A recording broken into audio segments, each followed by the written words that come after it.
இங்கே நாங்கள் இருக்கிறது எதிர்நீச்சல் படத்தினுடைய ஆடியோ லான்ச் இன்னைக்கு. அண்ட் இப்போ வந்திருக்க ரெஸ்பான்ஸ் வரைக்குமே ரொம்ப சூப்பராக இருக்குது. அண்ட் ஃபஸ்ட் பெரிய கங்க்ராச்சுலேஷன்ஸ் அனிருத்துக்கு, அவருடைய சின்சியர் அண்ட் ஒரு பயங்கரமான எஃபர்ட்டுக்கு. அண்ட் எங்கள் என்டையர் டீமும் சேர்ந்து தனுஷ் சாரை தேங்க் பண்ணோம். இப்படி ஒரு டீம் ஃபார்ம் பண்ணி இப்படி ஒரு அழகான ப்ராஜெக்ட் செட் பண்ணி கொடுத்ததுக்கு. அண்ட் எதிர்நீச்சல் இது ரீமேக் கிடையாது, அந்த டைட்டில் மட்டும் அந்த டைட்டில் வச்சுருக்கிறோம். ஏன்னா இது வந்து ஒரு ஒரு சாதாரணமான ஒருத்தன், அவனுக்கு இருக்கிற ஒரு வித்தியாசமான பிரச்சனை, இது எப்படி அவன் டீல் பண்ணுறான் லைஃப்பில், அதனால அவனுக்கு ஏற்படுற கஷ்டங்கள், இது எல்லாமே காமெடியாக இருக்கும். அந்த படத்தில் எனக்கு சீரியஸாக இருக்க பிரச்சனைகள், படத்தில் எனக்கு சீரியஸாக இருக்க பிரச்சனைகள் எல்லாமே உங்களுக்கு சிரிப்பு தரும். அந்த மாதிரி ஒரு ஜாலியான படமாக தான் இது இருக்கும் இந்த எதிர்நீச்சல். அண்ட் நிச்சயமாக நான் ஆகட்டும், பிரியா ஆனந்த், அட்டகத்தி நந்திதா அண்ட் சதீஷ் மெரினால் என் கூட நடித்தவர், அண்ட் எல்லாருக்குமே இது ஒரு ஒரு நல்ல ஒரு படமாக இருக்கும். அண்ட் உங்களுக்கும் பார்க்குறதுக்கு ஒரு ஜாலியான ஃபீல் குட் மூவியாக இருக்கும். ரொம்ப ஒரு பாசிட்டிவான படமாக இருக்கும். படம் பார்த்து வெளியே வரும்போது நீங்கள் ரொம்ப பாசிட்டிவாக ஃபீல் பண்ணுவீங்க, அதுதான் ஒரே intention. And Durai Senthilkumar director, அவர் வந்து 10 இயர்ஸாக இருக்கார் இண்டஸ்ட்ரியில். பாலு மகேந்திரா சார்கிட்ட ஒரு படம் ஒர்க் பண்ணியிருக்காரு. அண்ட் அதுக்கப்புறம் வெற்றிமாறன் சார்கிட்ட பொல்லாதவன், ஆடுகளம், இது ரெண்டும் ஒர்க் பண்ணியிருக்காரு. ரொம்ப வெரி கூல், அவர் ரொம்ப ஜாலியாக இருக்கக்கூடிய ஒருத்தர். இது வரைக்கும் ஷூட்டிங் ஸ்பாட்டில் டென்ஷனாகி பார்த்ததே இல்லை.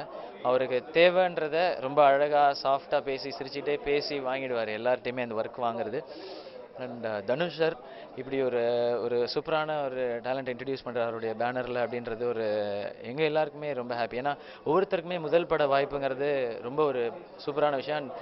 செந்தில் சார் மாதிரி ஒரு நல்ல டைரக்டருக்கு, நல்ல மனிதருக்கு அப்படி ஒரு படம் கிடச்சிருந்து எனக்கு ரொம்ப ஹாப்பி. அவர் அவ்வளோ நல்லவராக இருக்கார், ரொம்ப சின்சியராக இருக்கான்றதில். அண்ட் நிச்சயமாக இன்றைக்கி நாள் ஹீரோ அனிருத் தான். ஒவ்வொரு பாட்டும் ஒவ்வொரு வெரைட்டியாக ஒவ்வொரு ஜானர்ஸில் போட்டிருக்காரு. அண்ட் ஒவ்வொருத்தருக்கும் ஒவ்வொன்று பிடிக்கும். மெலடி பிடிக்கும், குத்து பிடிக்கும், வெஸ்டர்ன் சாங் பிடிக்கும், இல்லை மெலடியிலே லவ் ஃபீல் ஜாஸ்தியாக இருக்கிற சாங்ஸ் பிடிக்கும். அண்ட் இது எல்லாமே இந்த ஆல்பத்தில் இருக்குது. உங்களோட ஃபேவரட்னு எது வேணாலும் இதில் நீங்கள் செலக்ட் பண்ணலாம். ஸோ சப்போர்ட் பண்ணுங்கள் இந்த படத்தை, ஒரு அழகான ஃபிலிமாக இருக்கும், நீங்கள் நம்பி தேட்டருக்கு வரலாம். நன்றி. வணக்கம் இந்தியா கிளிட்ஸ் வியூவர்ஸ், நான் அனிருத் பேசுகிறேன். இன்றைக்கி எதிர்நீச்சல் ஆடியோ வந்து ரிலீஸ் ஆகிருக்கு. ரிலீஸ் ஆகி 1 ஹவர்லேயே வந்து ரிவ்யூஸ்லாம் ரொம்ப பிரமாதமாக வந்திருக்கு. Very happy. ஏன்னா செகண்ட் ஆல்பம் அவ்வளோ எக்ஸ்பெக்டேஷனோட கண்டிப்பாக வந்திருக்கு. அதுவும் நானும் தனுஷ் சாரும் சேர்ந்து அந்த காம்பினேஷனில் 2வது ஆல்பம், என்னோட 2வது ஆல்பம். அதுவும் ஒரு 21 இயர் ஓல்டுக்கு வந்து இந்த எக்ஸ்பெக்டேஷன், இந்த ப்ரெஷர்லாம் கண்டிப்பாக இருந்தது. இன்றைக்கு வரைக்கும் இந்த டென்ஷன்லாம் இருந்தது. ஆனால் இப்போ ஒரு 1 ஹவராக கொஞ்சம் கூல் டவுன் ஆகிருக்கு. ஏன்னா அந்த சாங் ரிவ்யூஸ்லாம் பார்த்து very happy.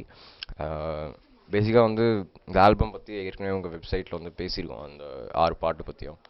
So each song வந்து ஃப்ரம் த ஹார்ட் டிஃப்ரெண்ட்டாக ட்ரை பண்ணலாம் அப்படின்னு சொல்லி தான் பண்ணியிருக்கோம். கண்டிப்பாக கேட்டு நல்லா இருக்கா நல்லா இல்லையான்னு ஃப்ராங்காக சொல்லுவேன்.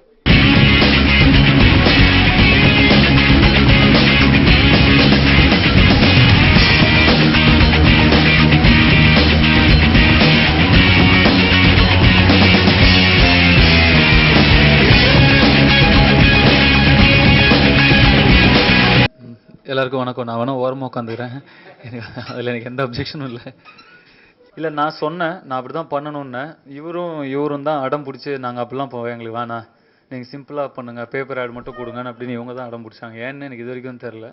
நான் தான் சொன்னேன், ப்ரொடியூசர் பண்ணலன்னு சொன்னால் அப்புறம் நான் பண்ணுறேங்கிற நீங்கள் கேட்க மாட்டேங்கிறீங்கன்னு கூட கேட்டு பார்த்தேன்.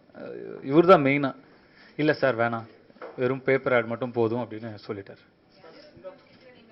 நீங்கள் தான் சொல்லணும், நான் பாடிட்டேன், கேட்டுட்டு நீங்கள் சொன்னீங்கன்னா நான் அதை கேட்டுப்பேன். இந்த படம் ப்ரொடியூஸ் பண்ணுறதுக்கு டைரக்டர் தான் காரணம். அவர் சொன்ன கதை எனக்கு பிடிச்சது. அந்த கதைக்கு ஆஃப்டர் சிவகார்த்திகேயன் இருப்பாருன்னு தோணுச்சு. அது அப்படியும் சொல்லலாம். இல்லை, சிவகார்த்திகேயன் முன்னாடியே நான் வந்து என்னுடைய பேனரில் படம் பண்ணுங்கன்னு நான் கேட்டிருந்தேன், பண்ணுறேன்னு சொல்லியிருந்தார். அந்த டைமில் கரெக்டாக இவர் இந்த கதை சொன்னார், அதுவும் கரெக்டாக கிளிக் ஆச்சு. ஸோ மெயினாக கதை தான் காரணம், அதனால டைரக்டர் தான் காரணம். நெக்ஸ்ட்டு ஞானின்னு ஒரு டைரக்டர் நான் கமிட் பண்ணியிருக்கேன். அவரும் புது இயக்குனர் தான். அவருடைய படத்தை நான் தயாரிக்கிறேன். இன்னும் அவர் என்கிட்ட சொல்லலை. அவர் கதையை நான் ஒர்க் பண்ணிட்டு வந்து சொல்கிறேன் சார் சொல்லி எனக்கு லைன் சொன்னார். எனக்கு லைன் பிடிச்சிருச்சு, நான் ப்ரொடியூஸ் பண்ணுறேன் சார் சொல்லிட்டேன். அவர் ஃபுல் ஸ்க்ரீன் ப்ளே ப்ரிப்பேர் பண்ணிகிட்ருக்காரு. அதை முடிச்சுட்டு அவர் வரும்போது அவர் யார் ஹீரோயின்னு சொல்கிறதோ அது அந்த மாதிரி நான் ஆசை தான். ட்ரையும் பண்ணிகிட்ருக்கேன். எங்கேயாவது டைம் கிடைச்சா பண்ணலாம் அப்படின்னு யோசிச்சுட்ருக்கேன். பார்க்கலாம். நான் இன்னும் படம் பார்க்கல, நான் இன்னும் ஒரு ஃப்ரேம் கூட பார்க்கல. எப்போது டைரக்டர் காப்பி காட்டுறாரோ அப்போ தான் எனக்கு தெரியும் படம் இப்படி வந்திருக்கு. கதை கேட்குறதோட கதை பிடிச்சிருச்சுன்னா அதுக்கப்புறம் எல்லாமே ரிஸ்க்கு தான். ஸோ நல்லா இருக்கிற படங்கள் கூட ஒரு சிலது சரியாக போகிறதில்ல, கொஞ்சம் சுமாரான படங்கள் கூட திடீர்னு பயங்கரமாக ஓடுது. ஸோ எது கரெக்டுன்னு நமக்கு தெரியாது. நமக்கு ஒரு ஜட்ஜ்மெண்ட் ஏதோ ஓகே நல்லா இருக்குன்னு நினச்சி நம்ம ஃபாலோ பண்ணுறோம். அது எப்படி ஒரு காட்க்கு இல்லை, எனக்கு இந்த மாதிரியான படங்கள் தான் எதுவும் மைண்டில் கிடையாது. எனக்கு மெயினாக என்னோட மோட்டிவ் என்னென்னா fresh talents, young talents and புது டைரக்டர்ஸ் அவங்கள லான்ச் பண்ணுறதுக்கு ஒரு இடமா இருக்கணும்னா நான் தான் கேட்பேன். நான் தான் யார் சொன்னேன் அப்படின்னா, இப்போ 30 நாள் நாகர்கோவில் இருந்துட்டு வரேன். ஆமாம், நீங்கள் கொஞ்சம் கூட ரிசர்ச் இல்லாமல் கேட்டீங்க அப்படி ஒரு கேள்வியை. 30 நாள் நாகர்கோவில் இருந்தேன். அதுக்கு முன்னாடி 30 நாள் நான் காசியில் இருந்தேன். அதுக்கு முன்னாடி ஒரு 45 நாள் நான் மறுபடியும் மரியாதையில் தான் ஷூட் பண்ணியிருந்தேன். ஸோ நான் இங்கே தான் முக்கால்வாசி இருக்கேன், ஒரு கால்வாசி அங்கே ஷூட் பண்ணிட்டு வரேன், அவ்வளோதான். அது ஒரு 60% வந்துருச்சு, இன்னொரு 40%. தட்டி அனுப்பாதீங்க, தட்டி கொடுத்து அனுப்புங்க. ஏன் ரோல் வந்து ஒரு சாதாரண ஒரு பையன், அவனுக்கு இருக்கிற பிரச்சனை தான் அதை சொல்கிறது தான் இந்த படம். எல்லாருக்கும் பிரச்சனைகள் இருக்குது லைஃப்பில், இவனுக்கு ஒரு வித்தியாசமான பிரச்சனை, அதை எப்படி இவன் டீல் பண்ணுறான்றது தான் ஒரு சிம்பிளான அழகான காமெடி ஃபிலிம். அது ஃபீல் குட் ஃபிலிம். அவரே ப்ரொடியூசராக நான் அவர்கிட்ட காசு கொடுத்து பண்ணேன். அந்த படத்தில் நடித்ததுனால இவனுக்கு ஏதோ வரும் போல அப்படின்னு அவர் யோசிச்சதுனால வாய்ப்பு கொடுத்துருக்காரு. அண்ட் ஆப்வியஸாக அவர் படத்தில் கேரக்டர் மட்டும் ஃப்ரெண்டாக பார்க்கல அப்படின்றது அது இந்த கமிட் ஆனதுக்கப்புறம் தெரிஞ்சுது. ஒரு ரெஸ்பெக்ட் கொடுத்தது தான். அண்ட் ஃபுல்லாக அவருடைய ஐடியா தான், சாரோடைய ஐடியா தான். பண்ணுறியா அப்படிங்கிறது செகண்ட் தாட்டே எதுவுமே இல்லை அதுக்கு மேலே. ஏன்னா அவருடைய மோட்டிவே வந்து ஃப்ரெஷ் டேலண்ட்ஸ் அண்ட் இந்த மாதிரி வர்றவங்கள வந்து ஒரு அழகான பிளாட்ஃபார்ம் கொடுக்கணும் அப்படின்னு நினைக்கிறது தான். ஸோ அதுதான் இதில் இருக்க ஒரே மோட்டிவ். ஏன்னா சம்பாதிக்கணுங்கிறதுக்காக அவர் எடுக்க வேண்டிய அவசியமே இல்லை இந்த படம். அதையும் தாண்டி நிறையவே அவர் சம்பாதிக்கலாம், ஏன்னா அவ்வளோ பெரிய ஸ்டாராக இருக்கும்போது. அப்படி கேட்கும்போது இந்த படம் கொடுக்கும்போது ஆப்வியஸாக சந்தோஷம் தான். அண்ட் 3 படம் தான் இதுக்கு மேஜர் ரீசன். அதில் அவரோட ஒர்க் பண்ணது தான் ரீசன். நான் அவருக்கு வாய்ப்பு கொடுக்க வேண்டிய அவசியமே இல்லை. அவர் இதுக்கு முன்னாடியே வந்து அவர் 2 படம் பண்ணிட்டாரு. மெரினா பண்ணியிருக்காரு, படம் பற்றி இப்போ கேடி பில்லா கில்லாடி பண்ணுறாரு. ஸோ அந்த வாய்ப்புங்கிற வார்த்தை கொஞ்சம் தவறான ஒரு வார்த்தையாக தான் எனக்கு வருது. அவர் ஏன் அவருன்னு நீங்கள் கேட்டால் கரெக்டாக, அதுதான் ஃபர்ஸ்ட் நல்ல விஷயமே. அதுதான் என் கூட ஃப்ரெண்டாக தானே, சும்மா கூட தானே நடித்தார் அப்படின்னே அவர் பார்க்கவே இல்லை. இந்த இவனால் பண்ண முடியும் அப்படின்னு அவர் மேலே வச்ச கான்ஃபிடென்ஸ். அண்ட் அது மாதிரி பண்ணும்பொழுது அவர் வேறு யாராவது ஒருத்தர்கிட்ட நீங்கள் பண்ணுங்களேன் அப்படின்னு சொல்லி ஒரு எஸ்டாப்ளிஷ் டைரக்டர்கிட்ட கூட போயிருக்கலாம். தேடி பிடிச்சி அண்ட் ஃபஸ்ட்டு அவர் கதை கேட்டார். நீங்கள் சிவகாதி நீங்கள் கேட்டு உங்களுக்கு பிடிச்சிருக்குன்னா சொல்லுங்கள், பண்ணலாம்னு சொல்லல. ஃபஸ்ட்டு சார் கேட்டார், உங்களுக்கு பிடிச்சிருந்தா நம்ம இதை பண்ணலாம். அதுதான் அவர் ஃபஸ்ட்டு சொன்ன வேர்டே. அதே மாதிரி தான் நடந்தது. எனக்கு அவர் ஃபஸ்ட்டு கேட்டுகிட்டே எனக்கு அமிச்சு எனக்கு பிடிச்சிருக்கு நீங்கள் கேளுங்க அப்படின்னு சொன்னார். ஸோ இந்த மாதிரி ஒவ்வொரு குவாலிட்டிஸாக நிறையா இருக்குது. ஷூட்டிங்கில் வந்து என்ன பண்ணுறீங்க அப்படின்னு வந்து இது வரைக்கும் கேட்டதே இல்லை. எப்போல்லாம் ஷூட்டிங் போகணும், எங்கெல்லாம் போகணுமோ அங்கெல்லாம் அனுப்பிச்சு வச்சிருக்காரு. அண்ட் ஒரு ஆக்டராக இருந்து ப்ரொடியூசராக இருக்கிறதுனால ஆக்டர்ஸோட கம்ஃபர்டபுள் லெவல், அது அவங்க ரொம்ப கம்ஃபர்ட்டாக இருக்கணுன்றதுல ரொம்ப சிறந்தே எழுதுவார். அண்ட் அதே மாதிரி அனிருத் அவருடைய அடுத்த படம் பண்ணுறாரு அப்படின்னும் போது எல்லாருமே கேட்கும்பொழுது நீங்கள் பாடி கொடுங்க சார், நீங்கள் லிரிக் எழுதி கொடுக்கணும் சார்னும் போது வேறு யாருக்காவது கொடுக்கலாமே அப்படின்னு. இல்லை சார் இந்த சாங் நம்ம பண்ணால் நல்லா இருக்கும்னு நாங்கள் ப்ரெஷர் போட ஆரம்பித்தது எல்லாமே ரொம்ப ஸ்வீட்டாக அக்செப்ட் பண்ணிட்டார். ஸோ அந்த மாதிரி நிறையா சொல்லிகிட்டே போகணும். கண்டிப்பாக அந்த மாதிரிலாம் எக்ஸ்பெக்ட் பண்ணாதீங்க. அது சும்மா எங்களுக்கு வந்து அது நடந்துச்சு. ஸோ இது வந்து இதுலேயும் வந்து from the heart full effort பண்ணி தான் போட்டிருக்கோம். கண்டிப்பாக கேட்டு நல்லா இருக்கான்னு சொல்லுங்கள். அதுக்கு மேலே கம்ஃபர்ட் இருக்க முடியாது, அந்த மாதிரி இருக்கும். அது ஃபஸ்ட்டு பிரேக் கொடுத்தது வந்து கண்டிப்பாக நான் வந்து லைஃப் பூரா நன்றி கடன் பட்டிருக்கேன்.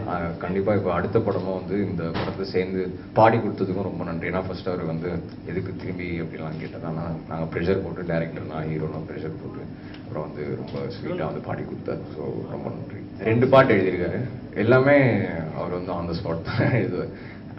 அதான் வந்து அவரோட ஸ்பெஷாலிட்டியே. இப்போ நம்ம ஒரு டியூன் போய் கொடுத்தோம்னா நாங்கள் 3 பேர் போய் கொடுத்தோம். அந்த மேக்கிங் வீடியோலேயே பார்த்துருக்கேன். அது வந்து ஆக்சுவலாகவே நடந்தது. அது நாங்கள் போய் கொடுத்தோன்னே ஆன் த ஸ்பாட் எழுதி கொடுப்பாரு. அப்படியே அதில் இம்ப்ரோவைஸ் பண்ணி அவர் ஃபைனலாக இருக்கும். கண்டிப்பாக ரீரெக்கார்டிங் வந்து பெரிய ஸ்கோப் இருக்குது இந்த படத்துக்கு. ஏன்னா அது டோட்டலாக ஒரு டிஃப்ரெண்ட் ஜானர் 3 ஃபிலிம்லேருந்து. ஸோ இதில் வந்து திரும்பி புதுசாக முயற்சி பண்ணி நல்லா பண்ணணும்னு தான் நான் வந்து எக்ஸ்பெக்ட். டைரக்டர் வந்து ரொம்ப ஃப்ரீடம் கொடுத்தாரு பேசிக்காக, நம்பர் 1. அண்டு ரொம்ப ஜாலியான ஒரு ஃப்ரெண்ட் மாதிரி தான் நாங்கள் வந்து இருந்தோம். அண்டு செகண்ட்லி வந்து அவர் ரொம்ப எப்படி சொல்கிறது, நாங்களாம் ஒரு ஃப்ரெண்ட்ஸ் கேங் மாதிரி ஆகிட்டோம். ஸோ அது ரொம்ப ஒரு ப்ளஸ் ஆகிடுச்சு. அவர் ரொம்ப ஃப்ரீடம் கொடுப்பார். இப்போ வந்து நம்ம ஒரு ஐடியா சொன்னால் அது வந்து அவர் இது பண்ணுவார். அவர் ஒரு ஐடியா சொன்னால் அது வேறு சூப்பராக இருக்கும். ஸோ இந்த மாதிரி ஒரு ரொம்ப நல்ல ஒரு கெமிஸ்ட்ரி எங்களுக்குள்ளே கண்டிப்பாக ஃபார்ம் ஆகிடுச்சு. ப்ரொடியூசர் தனுஷ் சார் வந்து இல்லை இப்போ வந்து ரெஸ்ட்ரிக்ஷனே கிடையாது. அந்த மாதிரி இது வேணும்னா அது வந்து கண்டிப்பாக நடக்கும். அந்த மாதிரி இருக்கும். அந்த மாதிரி ஃப்ரீடம் கிடைக்கும் போது கண்டிப்பாக ஒரு மியூசிஷியனுக்கு ரொம்ப ஒரு ப்ளஸ்ஸாக இருக்கும். ஸோ அந்த ப்ளஸ் கண்டிப்பாக இந்த படத்தில் இருக்குது. அந்த அவுட்புட் வந்து வந்திருக்கா நீங்கள் கேட்டு தான் சொல்லணும். இல்லை கேட்டேன், அவர் வேணான்ட்டாரு. கேட்ட ஒரு பாட்டு அவர் சொன்னார், எதுக்கு சார் நம்ம வந்து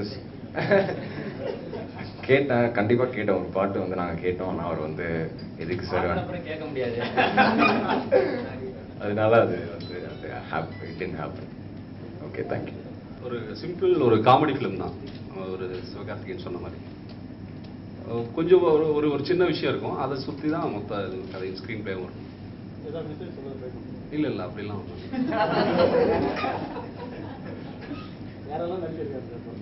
அவர் சிவகார்த்திகேயன் ஹீரோ பண்ணியிருக்காரு. பிரியானந்த் ஹீரோயின், நந்திதா அட்டகத்தி படத்தில் நடித்தவங்க இன்னொரு முக்கியமான ரோல் பண்ணியிருக்காங்க. அது இல்லாமல் சப்போர்ட்டிங் கேரக்டர்ஸ் இருக்காங்க. கன்னடத்தில் வந்து ஒரு ஆக்டர் ஒருத்தரை ஃபர்ஸ்ட் டைமாக தமிழில் பண்ணுறாரு. ஸோ இன்ட்ரடியூஸ் பண்ணல, அவர் தமிழில் பண்ணுறாரு. அவர் கன்னடத்தில் பெரிய ஆர்டிஸ்ட், சரத் லோகிதாஸ் வாங்க. ஸோ தமிழில் அவருக்கு அப்படி இல்லை, ரெண்டு பேருக்குமே ஈக்குவலாக இருக்கும். சிவகார்த்திகேயனோட காம்பினேஷன்னா இல்லை, அதுவும் ஈக்குவலாக தான் இருக்கும் ரெண்டு பேருக்குமே. ஆமாம், ரொமான்டிக் காமெடி தான் அது. வெறும் ரொமான்ஸ் இல்லை, வெறும் காமெடி இல்லை, ரொமான்டிக் காமெடி. அப்படின்னு அதையும் சேர்த்துருவோம். தமிழ் படத்தில் வர ஐட்டம் சாங் மாதிரி போட்ட ட்ரெஸ் மாதிரி இருக்கிறத ஓப்பன் பண்ணி சிடி லான்ச் போகுது. வெற்றி